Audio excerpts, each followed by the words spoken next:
शब्द के अर्थ का बोध कराने वाली शब्द शक्ति कहलाती है। शब्द का अर्थ जैसे हम पढ़ते हैं और हमारे दिमाग में क्या आ जाता है, उसका अर्थ समझ में आ जाता है, तो उस शक्ति को क्या कहते हैं, शब्द शक्ति कहते हैं। तो शब्द शक्ति 3 प्रकार की होती है, अभिधा, लक्षणा और व्यंजना। कौन कौन सी होती है? अभिधा, लक्षणा, व्यंजना। व्यंजना, शाबाश। नेक्स्ट, अब सबसे पहले अभिधा शब्द शक्ति को समझते हैं, ध्यान से समझना। इसमें शब्द का सामान्य अर्थ प्रकट होता है। मैं लिखता हूँ तो सामान्य अर्थ प्रकट हो रहा है, मैं पेन से लिखता हूँ, है ना।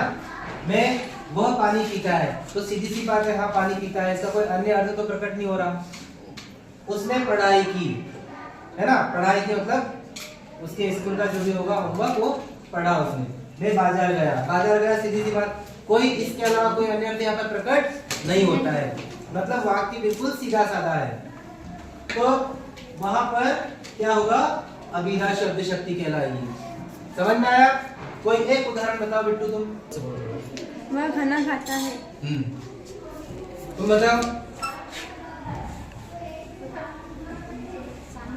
सानिया।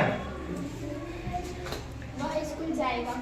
हाँ, तो ये क्या हुआ, अभिधा शब्द शक्ति है। सीधी सी बात है, स्कूल जाएगा तो हम समझ गए, हाँ कहाँ जाएगा, वो स्कूल जाएगा, तो सीधा सीधा अर्थ हमें समझ में आ जाता है, तो वो क्या होगा, अभिधा शब्द शक्ति होगी। इसके आगे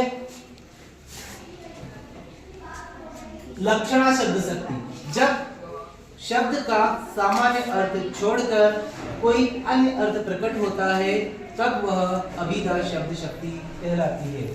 जैसे वह लड़का तो गाय, मतलब गाय नहीं है, वो क्या है, बिल्कुल सीधा साधा बोला वाला है।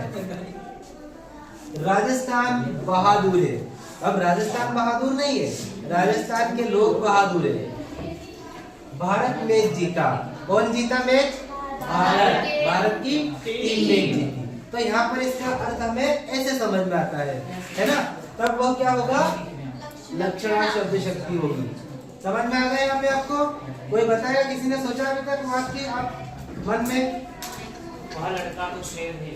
चल हाँ, शाबाश संदीप। वह लड़का तो शेर है। वह लड़का शेर है, वह लड़का शेर है। शेर है इसका मतलब है वो शेर बन गया और खा जाएगा सबको। शेर मतलब ताकतवर है, वीर है, साहसी है, निडर है, किसी से नहीं डरता, ये इसका अर्थ हमको समझ में आता है ना। तो कौन सी शब्द शक्ति होती है, लक्षणा शब्द शक्ति होती है। इसके बाद आता है सबसे अलग हटके, इसके अर्थ समझ में आता है जब ना तो अभिधा ना लक्षणा, दोनों से अर्थ प्रकट नहीं हो रहा है, दोनों तरह का अर्थ जब प्रकट नहीं होता और एक अलग अन्य अर्थ प्रकट होता है। अभिधा और लक्षणा दोनों के शब्द शक्ति को छोड़कर जब कोई अन्य अर्थ प्रकट होता है, वह क्या होगा, व्यंजना शब्द शक्ति। जैसे यहाँ पे उदाहरण दिया है, रात में पढ़ता हुआ विद्यार्थी कहता है अब 10 बज गए।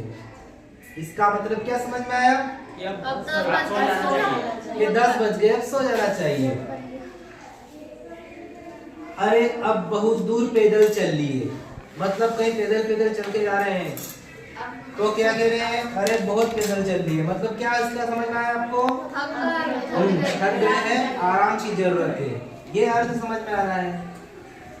सूरज डूब गया, इसका मतलब है समुद्र में सूरज डूब गया है, ऐसा नहीं है। ऐसा क्या है, उसका सही क्या अर्थ समझ में आ रहा है, इसका अस्त हो गया है। बनारस गंगा नदी पर बसा हुआ है, किस पे है बसा हुआ, गंगा नदी के ऊपर है क्या, गंगा नदी के किनारे पर बसा हुआ है, लेकिन कहने में क्या कहते हैं, गंगा नदी पर बसा हुआ है। ठीक है, समझ में आया आपको? तो ऐसी शब्द शक्ति क्या कहलाती है, व्यंजना शब्द शक्ति कहलाती है। और कोई उदाहरण सोचा क्या आपने?